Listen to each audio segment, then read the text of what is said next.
Welcome to Great Chefs of the World. Today we explore the New World cuisine of the Caribbean, featuring some of the island's finest chefs. This time, the appetizer comes from Mark Erla, executive chef at the Ritz-Carlton Cancun. It's Caribbean tuna tartare that will be presented sushi style, featuring a savory Mexican spiced mayonnaise. The entree is presented from Little Dick's Bay on Virgin Gorda. At the time of taping, Benoit Pepin was executive chef. He has since moved to South Africa. He cooks red snapper presented with sweet potatoes, which are both mashed and turned, and Christophine, also called chayote. Finally, Chris Fulcher does dessert at the Old Stone Farmhouse on St. Thomas. He's an American who's worked on the island since 1995 and offers lemon lime mousse with chocolate crunch, served with mango and strawberry puree.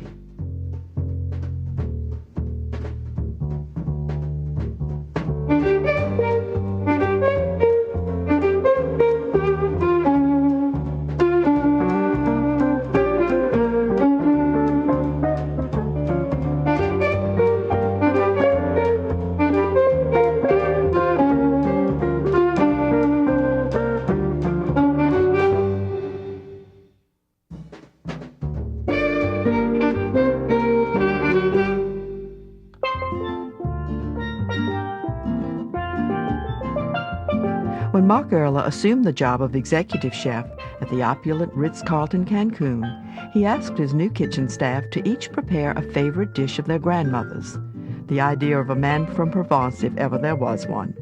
It's doubtful that many grandmothers would come up with this, Caribbean tuna tartare. A mayonnaise-like mixture that will bind the tuna is made by sweating onions, which are seasoned with Mexican spices, including achiote seed, which here is basically a coloring agent. The mango? Cubed banana and mango are added. Then chicken stock goes in and the mixture is reduced.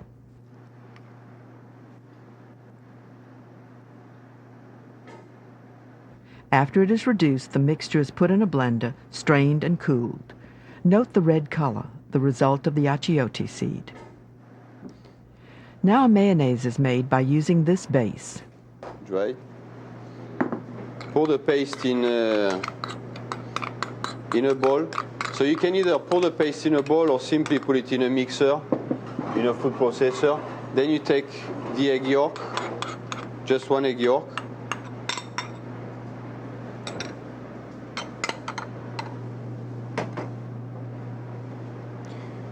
And then you're going to whip in the oil very slowly, okay? Wait. Okay, very slowly. Take it easy. For the tuna tartare, the chef uses sushi grade.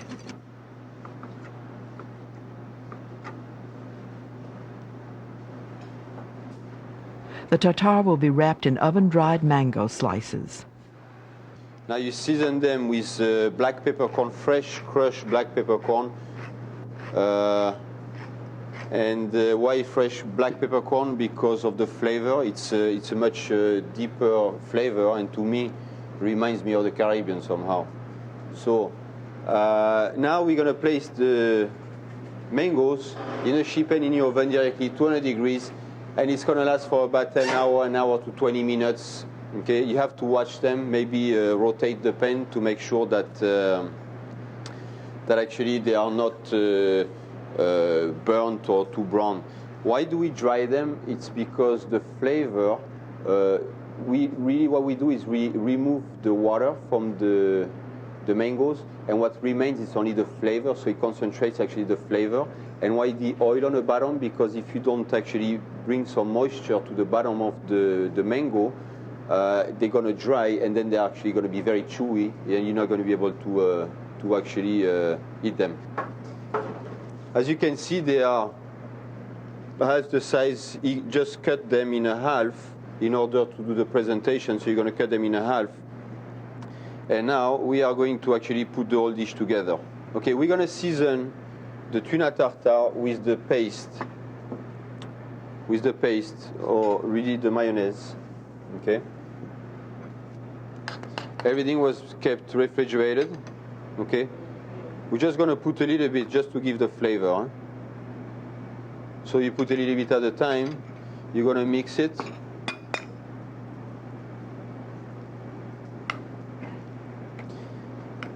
Okay. The idea is the paste is used as a seasoning and the binder. Okay, so it is. You cannot put too much. If not, then you're gonna lose the flavor of the tuna, and only actually taste the spices and the fruits. Okay, so you see now the tuna actually comes together and actually sticks together. So you mix it well. Okay, and now it's ready to actually be molded. You try it. The tartare is molded sushi style using a banana leaf. A squeeze of lime juice goes into the tartare. The dried mango slices go onto the banana leaf first.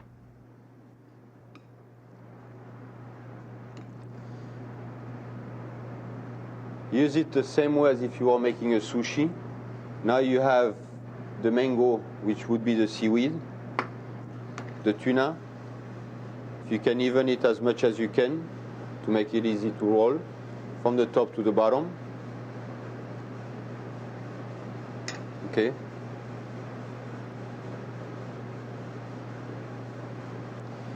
And then you roll it and squeeze it. Squeeze. Don't be afraid. I mean, don't give too much pressure, but don't be afraid to actually make it stick together by giving it a little pressure. You see, it's important that you go back to the bottom of it and that you really roll it. Okay. Now we just put the mango inside, and now we're gonna roll it.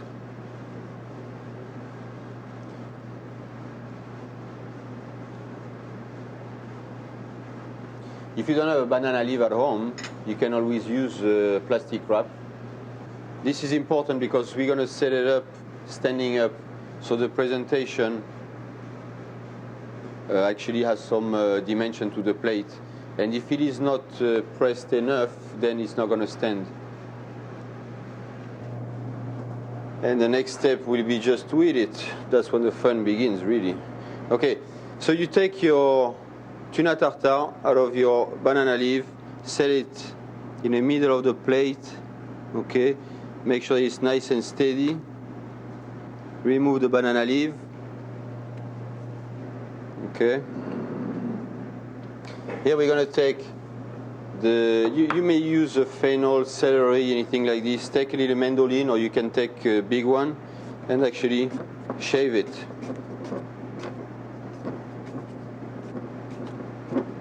Okay.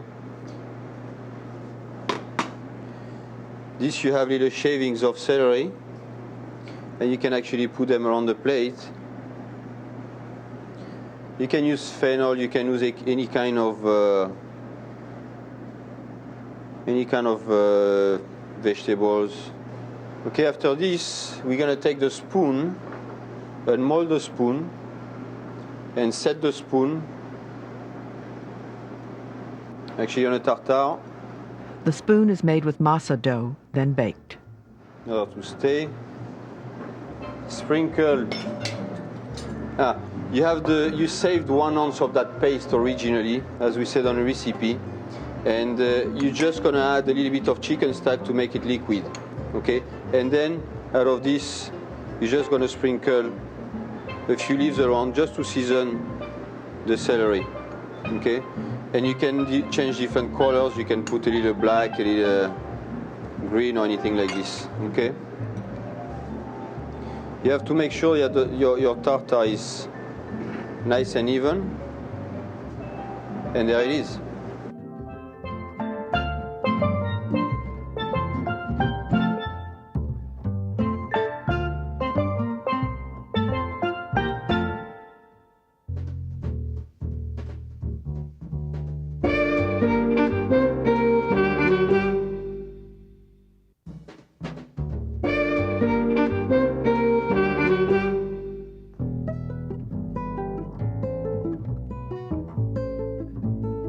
Little Dick's Bay is a sensationally popular resort on Virgin Gorda in the British Virgin Islands. The chef at taping time was Normandy native Benoit Pepin. He was at Little Dick's Bay for 4 years and had worked at another rosewood property, La Samana, before that. Here is his seared red snapper and Creole sauce. Side items for the entree include a yellow Caribbean sweet potato, yams, and Christophine or chayote. For the red snapper, I'm using 3 kinds of sweet potatoes. One is a white one is a yellow one, and one is a yam. The yams and the white one's going to be turned, and the yellow one's going to be mashed. I'm using also some Christophine, who are cut to a small bâtonnet, and that's going to be the garnish for snapper. A garnishing sauce starts by thinly slicing green onion tops. You want to cut it thin as we can.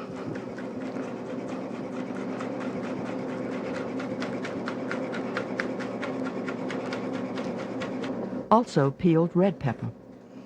The pepper is julienned, then finely diced.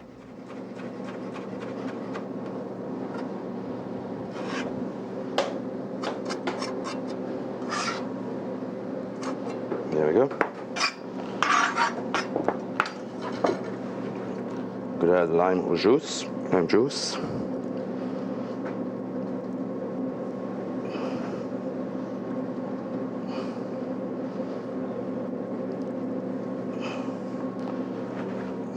Salt and pepper.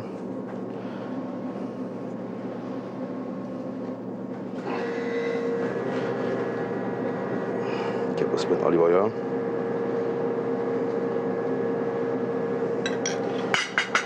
And for the scotch bonnet, I just put a piece in it and I will remove it before I serve the dish.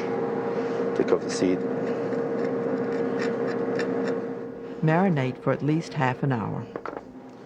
For the snapper, we marinate the snapper with lemon zest and a brush of thyme.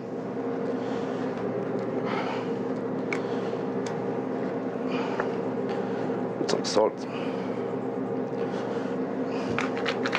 I like to use fresh black pepper on it. The snapper will be sautéed in oil.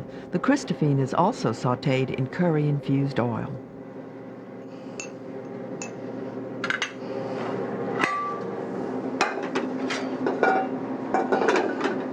Okay, the pan to be nice and hot.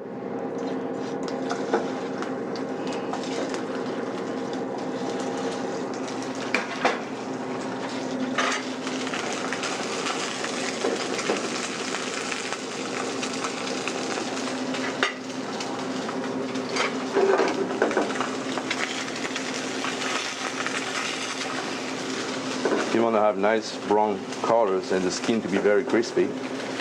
So take your time.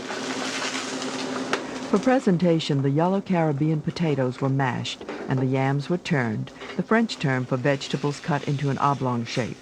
Then they were steamed.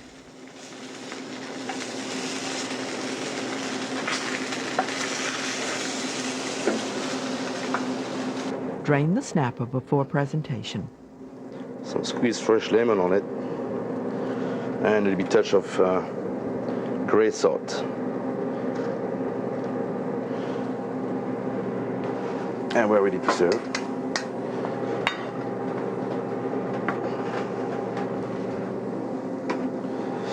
Easy pas.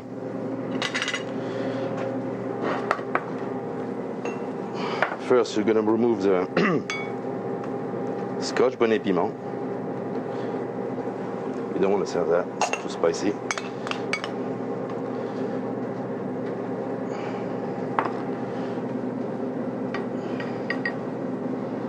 Now we're going to make like a circle with the Creole sauce.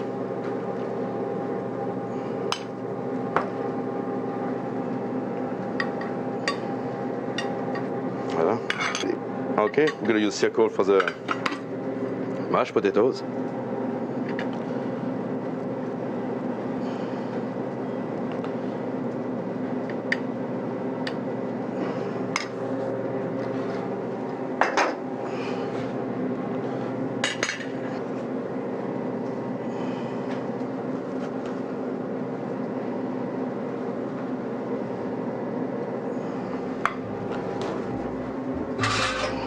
Spread around the turned sweet potatoes and the yams.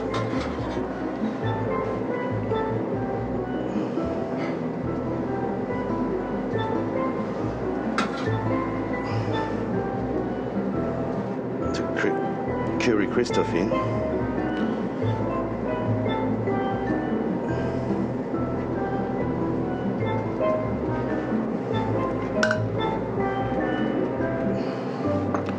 A little touch of curry oil just for colors.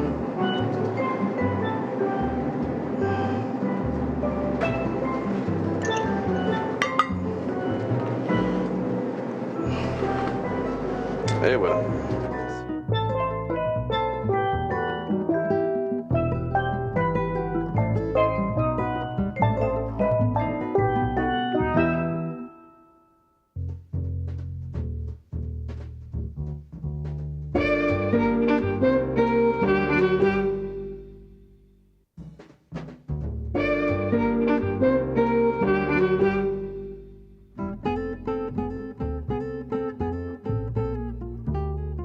Chris Fulcher works out of the small kitchen of the old stone farmhouse on St. Thomas. A North Carolina native, he attended the Southeast Institute of Culinary Arts in Florida, then worked at resorts in North Carolina and St. John before coming to St. Thomas. His dessert is a lemon lime mousse with chocolate crunch. Start with the ganache. The chocolate crunch involves ganache made with melted chocolate chips, butter, and marshmallows.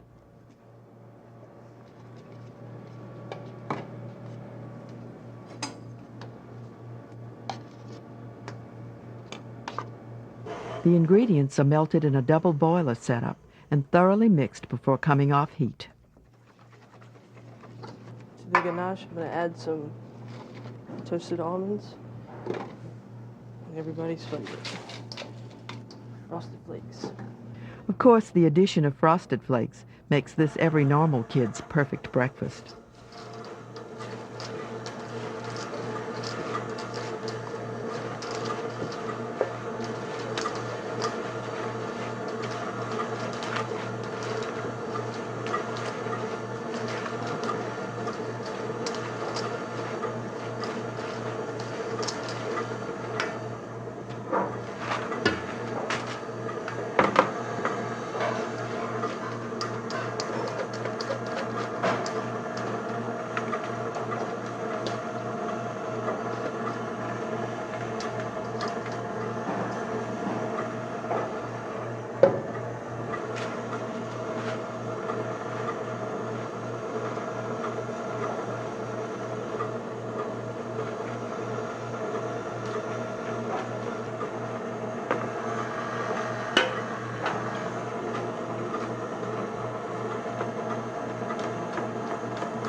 Freeze the chocolate crunch until set.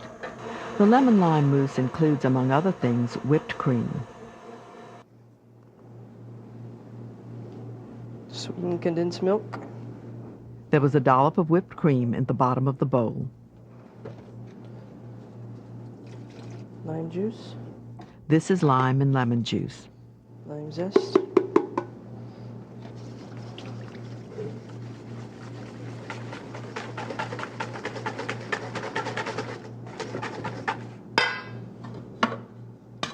After the condensed milk-lime mixture is whisked, the whipped cream is whisked in.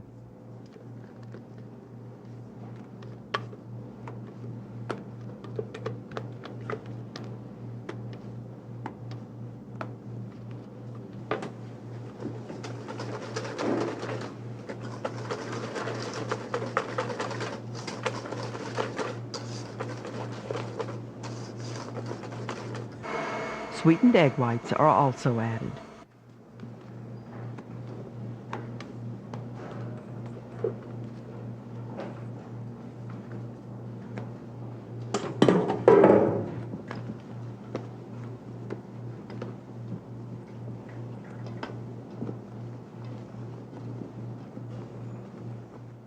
After the egg whites are folded in, the mixture is set in the freezer. The set mixture will go on a base fashioned with the chocolate crunch. A disc cut from the crunch goes into the bottom of a piece of PVC.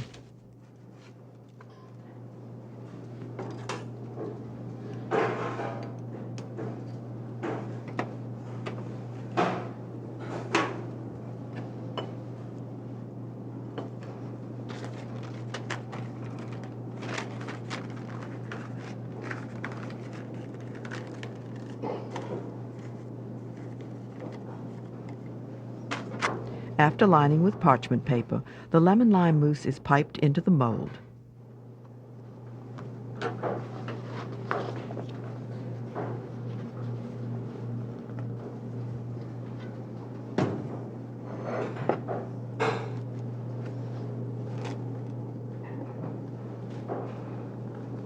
Freeze until service.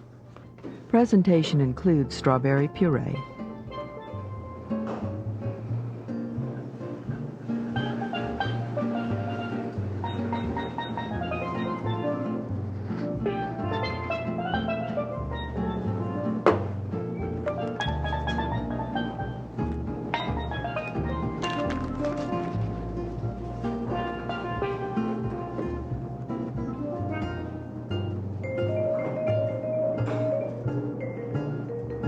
Now some chocolate sauce.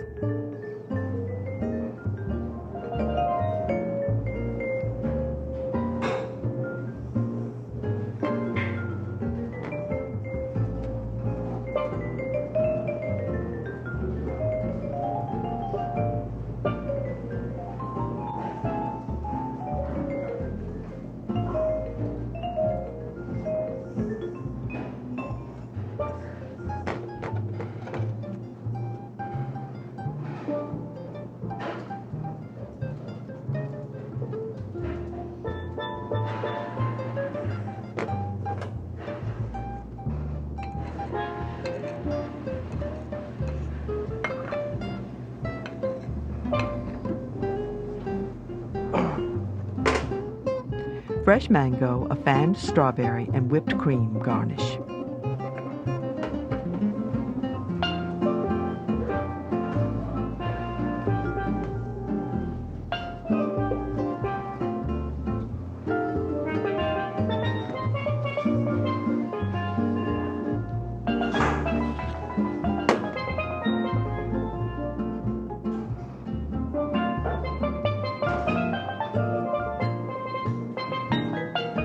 Grated chocolate finishes the dish.